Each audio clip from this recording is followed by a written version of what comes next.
que é a GR11, um fundo imobiliário do agronegócio. Veio com uma pegada diferente na Bolsa de Valores, animou muitos investidores ano passado, só que aí teve umas certas polêmicas, né? E muita gente se pergunta, pô, Antônio, será que esse fundo imobiliário é uma furada? Será que ele é bom? Será que ele é um bom investimento? Então nesse vídeo eu vou te mostrar os principais pontos sobre o que é a GR11 e também toda essa polêmica, todo esse rolo que aconteceu com ele. Meu nome é Antônio, aqui do canal 1% Investidor, e eu já quero te fazer um convite. Se inscreva no canal, no botãozinho vermelho aqui embaixo e ative o sininho para receber as notificações dos próximos vídeos. Assim você fica por dentro de todo o conteúdo novo que sai por aqui, tá? Seguinte, o que é a GR11? Trouxe uma colinha para ajudar a gente aqui. É um fundo imobiliário que veio na pegada aí de ser o primeiro fundo imobiliário da Bolsa de Valores do setor do agronegócio, e a pegada dele era ser um fundo imobiliário de tijolo, ou seja, comprar imóveis, colocar esses imóveis para locação e ter a fonte de renda aí proveniente do aluguel desses imóveis, né? Que imóveis eram esses? Na verdade, eram silos de estocagem de grãos. O que é um silo para você entender, tá? É aquele tubão de metal que você vê na beira da BR, na beira da estrada, sabe?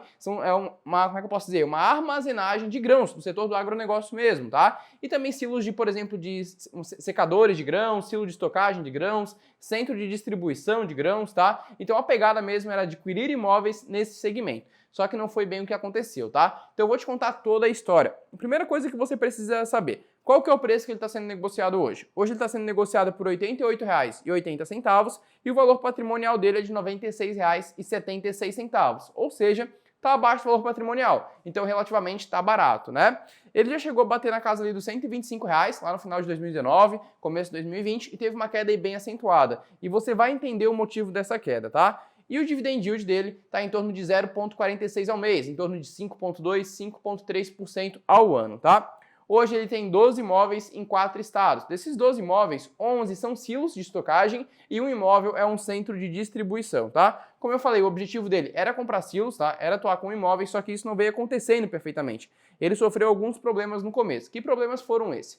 Logo que ele fez o IPO, ele fez uma promessa muito grande que ele ia comprar imóveis com contratos de 20 anos, pelo menos, de duração, tá? E que esses contratos seriam 100% atípicos e que seriam contratos seguros, com empresas de primeira linha. O que é uma empresa de primeira linha? São empresas consolidadas, né? Empresas gigantescas. Então essa era a promessa do fundo imobiliário no IPO. Logo depois que ele fez o IPO, que ele arrecadou o dinheiro na Bolsa de Valores, ele demorou muito para fazer a alocação desses valores, tá? O que é a alocação desses valores? Ele demorou para comprar os imóveis. Ele ficou muito tempo com o dinheiro em caixa. E isso gerou um certo desconforto ali nos investidores, né? Os investidores chegaram até mesmo a fazer uma convocação para esse fundo imobiliário devolver uma parte do dinheiro arrecadado no IPO, o que a gente chama de amortização, digamos assim, né? Só que aí o gestor do fundo, o fundo imobiliário, conseguiu convencer os cotistas na assembleia a não fazer isso e pediu, digamos assim, um voto de confiança para conseguir alocar essa grana, né? Lembrando sempre que o fundo imobiliário, quem manda são os cotistas, não é o gestor. Se os cotistas votarem na assembleia que querem que seja devolvido o dinheiro vai ser devolvido, tá? Só que aí os cotistas foram convencidos a dar um voto de confiança para o gestor.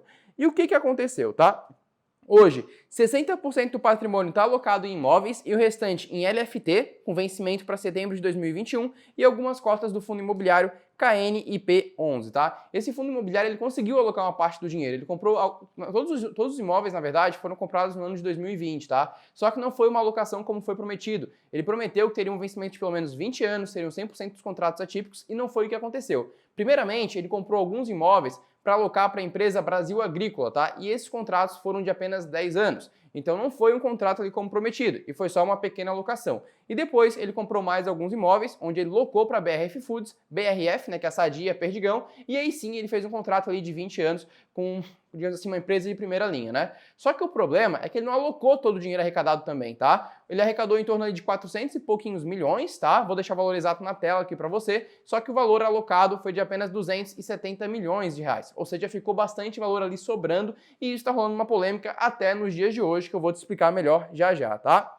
Seguinte, em relação aos rendimentos desse fundo imobiliário, os rendimentos recebidos ali no mês de dezembro, em relação ao KNIP11, que é um fundo imobiliário que ele possui cotas, foram acumulados e serão distribuídos aí no mês de janeiro e no mês de fevereiro para os cotistas, tá? A pegada dele também era de ser 30% high yield e 70% high grade, tá? Então hoje, repetindo, ele tem 11 unidades aí, totalizando 81 silos, tá? Nessas 11 unidades, os silos são aqueles galpões de estocagem de grãos, então tem 81 silos hoje e armazéns, e um centro de distribuição, tá? Esses imóveis estão localizados na metade do Brasil para baixo, região sudeste, região sul e tudo mais. 100% dos contratos aí são atípicos, porém tem aquela coisinha ali que eu te comentei, né? Alguns contratos com duração de 10 anos e alguns contratos com duração de 20 anos, tá? Então, por exemplo, 49% dos contratos hoje vencem entre 2030 e 2034, 35% vence entre 2025 e 2029, que é o caso ali da Brasil Agrícola, tá? E 16% vence depois de 2034. Esse fundo imobiliário só tem dois inquilinos, que é a Brasil Agrícola e a BRF Foods. A BRF Foods é uma empresa de primeira linha, uma empresa grande, e a Brasil Agrícola não tanto, né? Os rendimentos, se você comparar nesse ano aí, eles vieram subindo, isso é até um sinal positivo, né? Só que tem um problema aí bem sério que está acontecendo agora, que eu já vou comentar. E é um fundo novo também. Esses imóveis foram adquiridos aí no ano de 2020. Qual que é o problema, tá? Esse fundo imobiliário recebeu mais de 400 milhões ali no IPO, na oferta primária, né? E ele não conseguiu alocar tudo. Ele alocou somente 270 milhões de reais. Ou seja, tem um valor restante, né?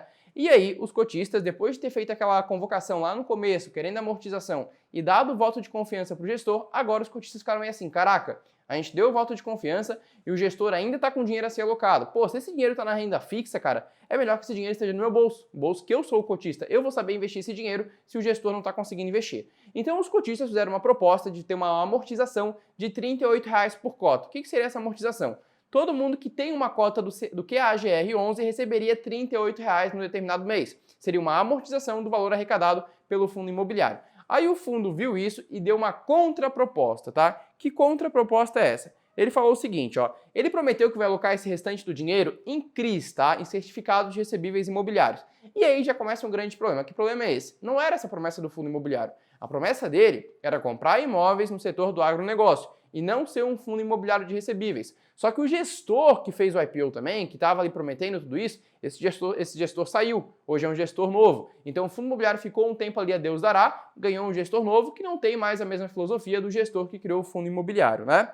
Aí o que eles prometeram? Eles prometeram uma amortização de R$ 14 por cota se o fundo não conseguir alocar, tá, esse patrimônio em uma primeira operação até o dia 31 de janeiro. Ele apresentou duas operações, tá? Duas operações de CRIs. Uma operação com uma nota boa, uma operação ali, um CRI na verdade high grade, ou seja, um CRI seguro, mas com uma rentabilidade legal, uma rentabilidade ali indexada ao IPCA, e uma segunda operação de um CRI high yield, ou seja, um CRI muito mais arriscado, porém com uma rentabilidade muito alta.